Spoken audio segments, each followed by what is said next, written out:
Nós estamos promovendo esse curso de multiplicadores da área de educação física adaptada, com o objetivo de que cada vez mais possamos estar incluindo as pessoas portadoras de necessidades especiais nas aulas de educação física que são dadas no país inteiro.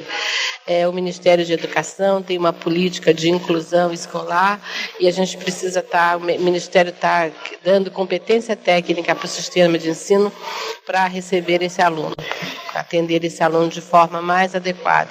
Então, esse curso que nós estamos promovendo, ele vai provocar certamente uma mudança de atitude dos profissionais que não sabiam trabalhar com esse aluno e, ao invés de estar alijando as pessoas portadoras de necessidades especiais das aulas de educação física, terem a consciência de que isso é importante, trazerem esse aluno para serem recebidos ou praticarem educação física adaptada nas aulas normais curriculares.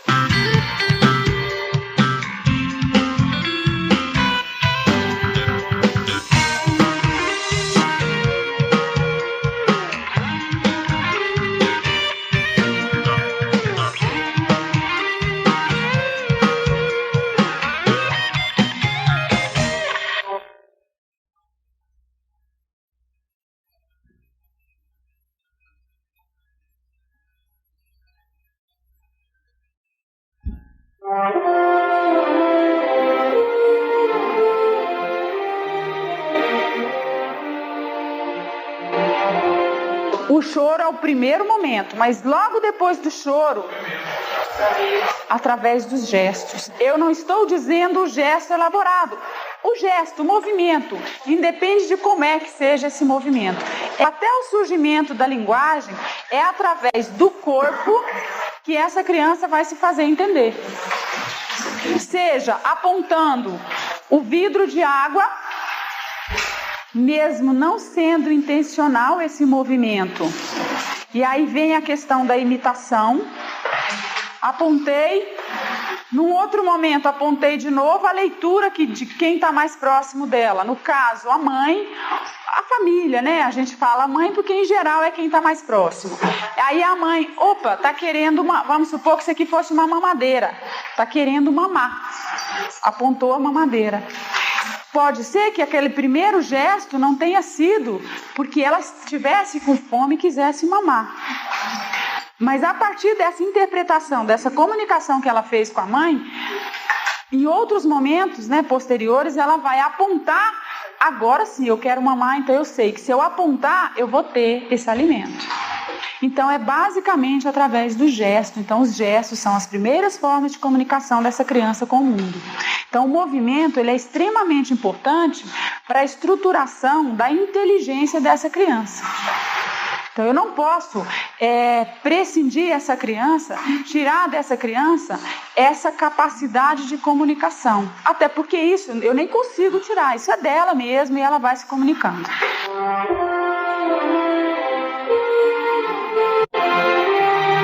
Então, partir das necessidades da criança de uma forma geral, que é a criança dita sem deficiência, dita normal, né? Vamos ficar preocupados muito com as expressões aí não, e aquela criança com deficiência. Então, aquilo que a criança sem deficiência faz de uma forma, entre aspas, natural, considerando todas as condições favoráveis do meio, a criança com deficiência muitas vezes precisa do mediador.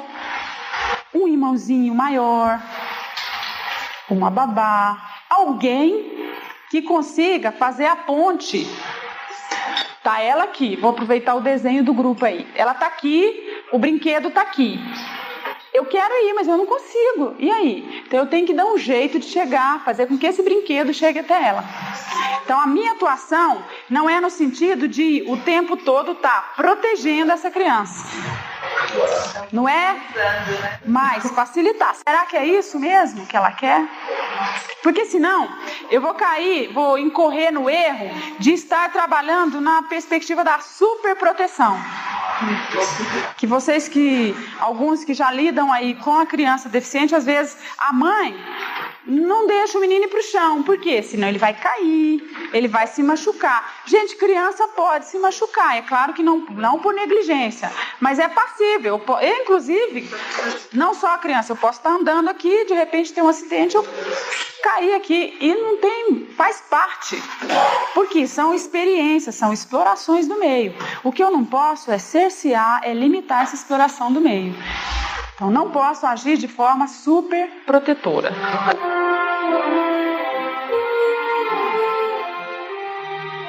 Os objetivos, eles têm que estar voltados principalmente para identificar, né, reconhecer, comparar, agrupar, classificar os elementos construtivos e as propriedades do corpo, né? Então, olhar o corpo de forma construtiva, né? Dos materiais utilizados e das práticas sociais manifestadas na aula.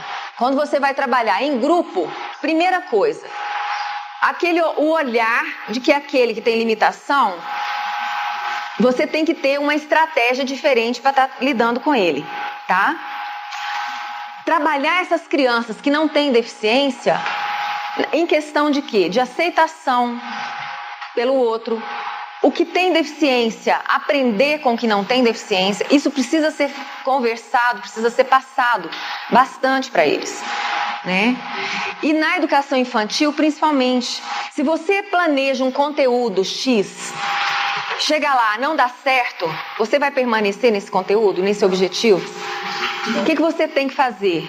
Mudar a estratégia, e não o conteúdo, e não o objetivo. Vocês entenderam? A estratégia não deu certo. Então, essa forma de trabalhar em grupo é muito interessante, é muito importante, mas no sentido de estar explicando, de estar tentando resolver problemas por ali. E o portador de deficiência, ele é capaz de estar fazendo parte disso. A gente tem uma visão, às vezes, de super proteger o portador de deficiência, no sentido de, ele não consegue, né? Essa visão de não consegue não pode existir num trabalho com a visão de inclusão, de jeito nenhum. A gente tem que estar sempre tentando avançar no que ele já consegue fazer.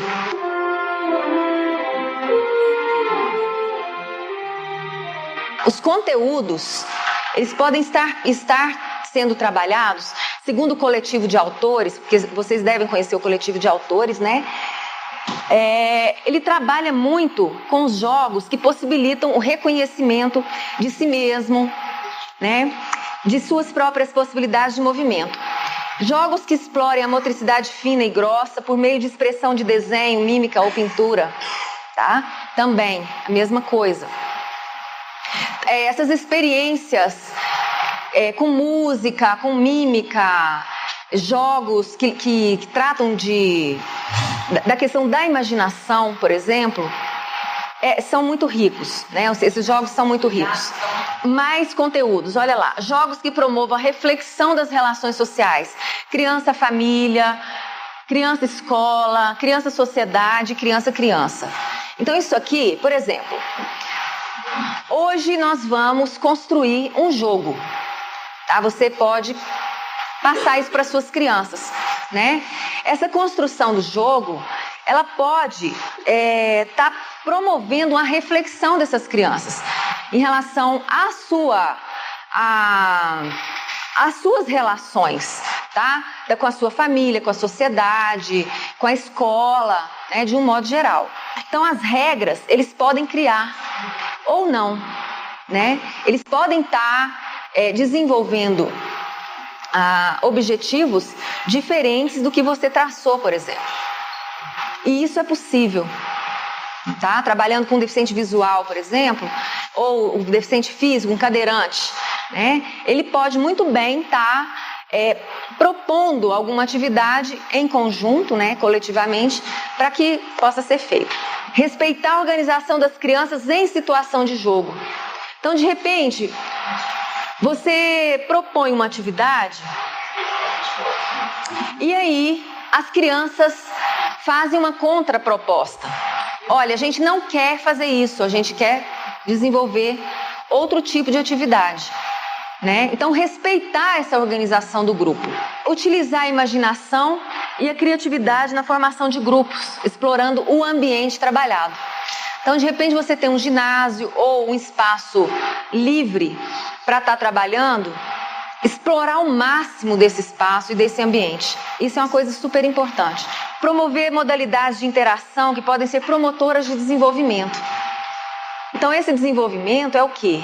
É você estar propondo atividades, avançando no que ele já sabe fazer. Tá? Sempre avançando. E participar efetivamente como elemento integrante e mediador dessas atividades. Então, tanto o colega que não tem dificuldade, quanto você, professor, tem um papel de quê? De mediar a situação, de mediar essas atividades, né?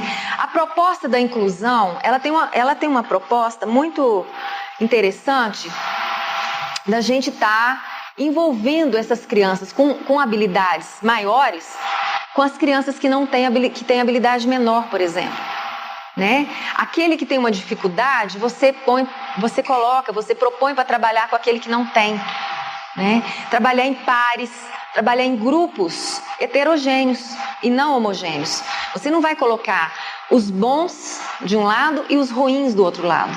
Os ruins que a gente está falando é aquele que tem uma limitação maior.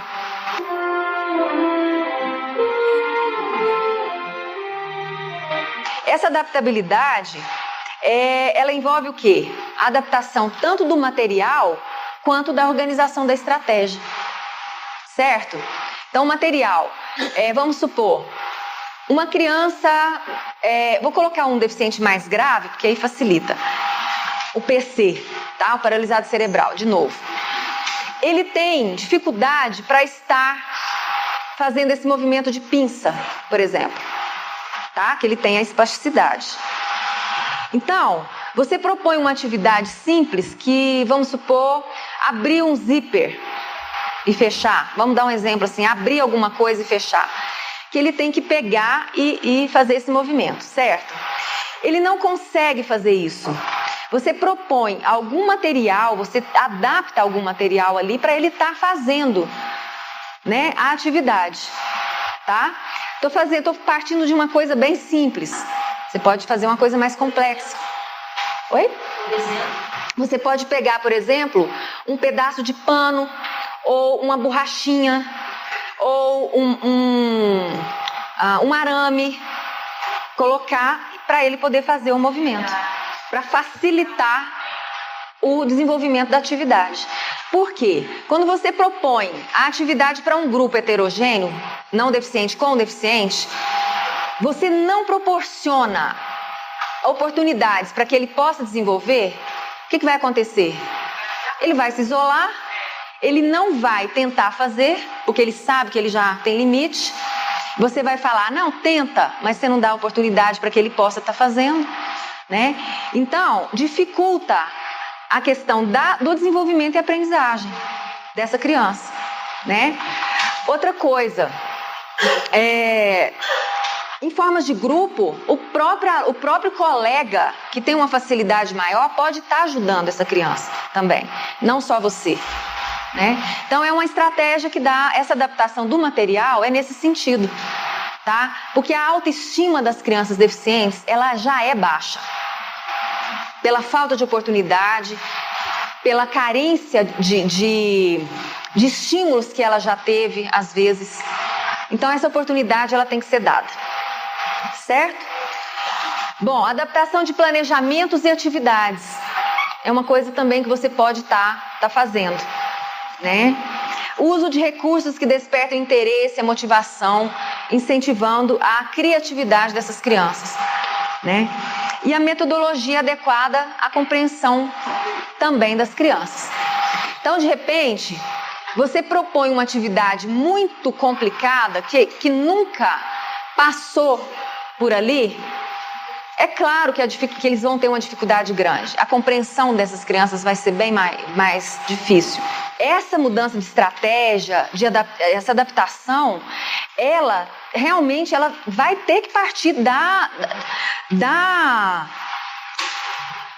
dessa questão superior mesmo, até chegar ao conteúdo da sua aula. Mas essa adaptação, ela pode também partir da própria atividade, isso que eu quis dizer. Mas essa adaptação lá de cima, essa adaptação geral, ela precisa realmente existir. Por quê? Porque, olha, o meu aluno, ele tem dificuldade nisso. Como é que ele está na sala de aula? Como é que fica esse conteúdo em relação a aprendizagem dele, a sua relação com a família, por exemplo? Então, isso a gente tem que ver para um contexto geral.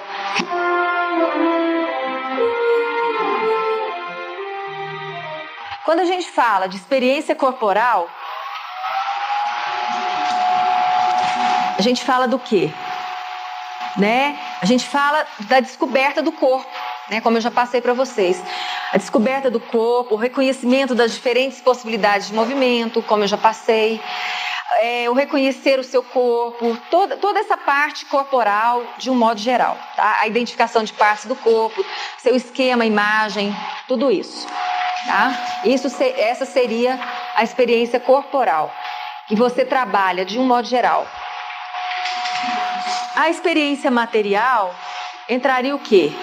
Você tocar o material, formar esse material, a organização e esse controle desse plano psicomotor, né? A interação com o meio, pessoas e os objetos, essa interação de você estar trabalhando o seu corpo com os materiais, né? Os desafios motores, você trabalhar com propostas e com conteúdos que você ainda não passou, né? Atuar um ao lado do outro ou em grupo, envolver atividades e jogos adaptados, né, que contemplem o desenvolvimento como a orientação espacial, o controle motor, toda essa bagagem geral aqui, tá, de coordenação motora geral. As experiências sociais entraria o quê? A exploração do movimento, a expressão e a linguagem do corpo, né, através da ação, né? E aí entra o quê? Os jogos cênicos, toda a expressão corporal através de mímica, através do teatro, a música, né? Todas essas possibilidades que a criança pode estar desenvolvendo.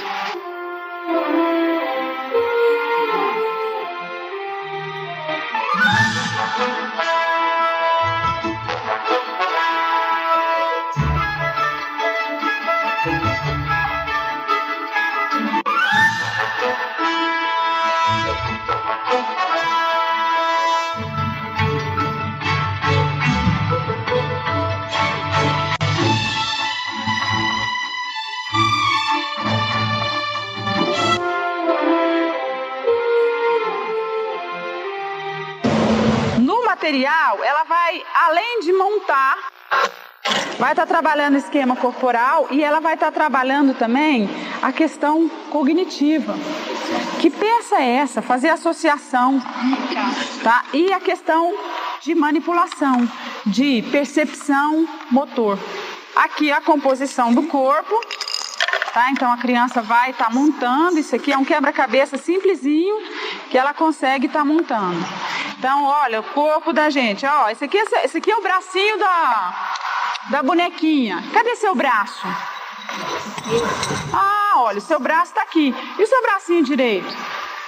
Criança pequena, até 3 anos, não sabe a diferença de direita e esquerda. Mas a criança mais velha, por volta de 5, 6 anos, você já pode estar perguntando isso para ela.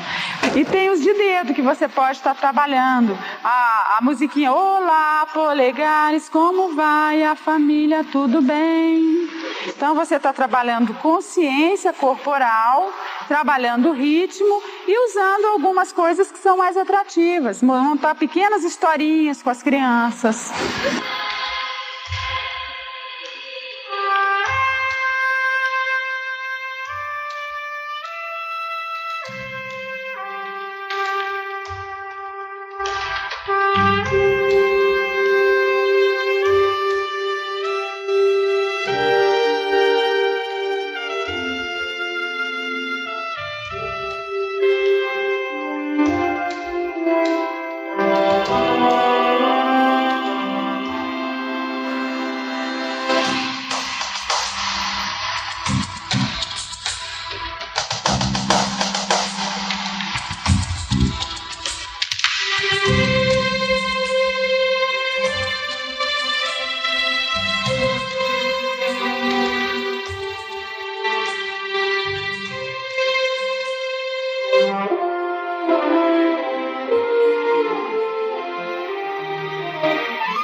Bom, o objetivo desse módulo na educação infantil era estar oferecendo subsídio teórico práticos aos professores para trabalhar com a criança de 0 a 6 anos no paradigma da inclusão. Então, que eles consigam voltar para os seus estados de origem e estar multiplicando esse conhecimento, né, está preparando os outros profissionais da área de educação física para estar contribuindo no processo de inclusão da criança com necessidades educacionais na escola, desde a creche para a escola. Bem, o objetivo do nosso trabalho nesse módulo é trabalhar com a questão da educação infantil no âmbito da educação física. A gente teve uma preocupação muito grande de estar abordando esta educação infantil dentro do processo da inclusão, né, no âmbito da educação física escolar. Quer dizer, essa educação física, ela faz parte de um processo pedagógico, né, que vai tratar dessas questões de acordo com a realidade de cada aluno.